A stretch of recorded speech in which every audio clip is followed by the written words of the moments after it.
2025 সালে তোমরা যারা এসএসসি পরীক্ষা দিচ্ছ, তোমাদের বাংলা দ্বিতীয় পত্র পরীক্ষা কিন্তু আগামীকাল। তো যারা বাংলা দ্বিতীয় পত্রে পাশ করা নিয়ে চিন্তায় আছো, তোমাদের চিন্তার কোনো কারণ নেই। তোমাদের লিখিত অংশের যে 70 মার্কের পরীক্ষা হবে, এই 70 মার্ক থেকে মিনিমাম তুমি আমার ভিডিওগুলো যদি দেখো, তাহলে মিনিমাম তোমরা 40 থেকে 45 নাম্বার কিন্তু অবশ্যই তুলতে পারবা। তো 1 নম্বর প্রশ্নে তোমাদের আছে অনুচ্ছেদ রচনা। তোমাদের এই ভিডিওতে তোমাদের অনুচ্ছেদ রচনায় কিভাবে অ্যান্সার করলে 10-এর মধ্যে সর্বনিম্ন তুমি 6 থেকে 7 নাম্বার পাবা, সেই টেকনিকগুলো দেখিয়ে দিব। আর পরবর্তীতে তোমাদের আজকেই এই ভিডিওগুলো আপলোড হবে। তোমাদের একদম 1 নাম্বার থেকে 7 নাম্বার পর্যন্ত যে প্রশ্নগুলো আছে, তোমাদের লিখিত অংশের যে প্রশ্নগুলো আছে, সেই প্রশ্নগুলো প্রত্যেকটা ভিডিও কিন্তু কিছুক্ষণ পর পরে আপলোড হয়ে যাবে।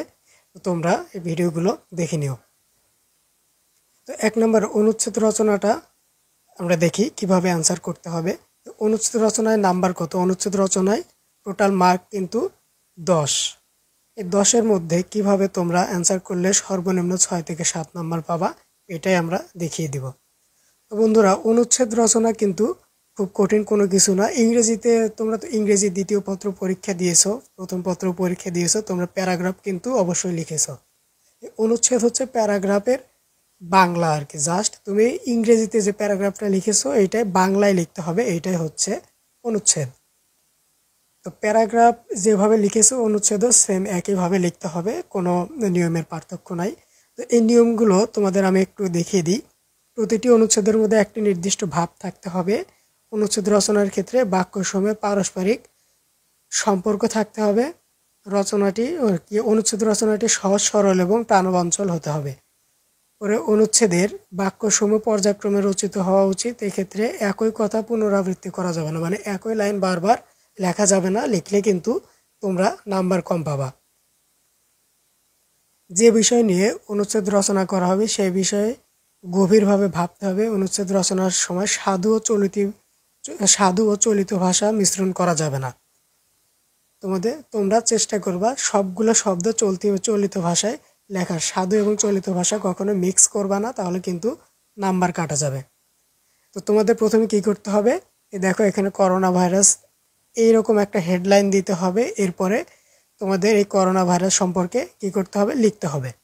যে কীভাবে লিখবা, এই যে অনুচ্ছেদটা লিখবা, এটা অবশ্যই কি হতে হবে, সহজ সরল হতে হবে, যাতে সহজে বোঝা যায় এমন হতে হবে। এরপরে একই লাইনের পুনরাবৃত্তি করা যাবে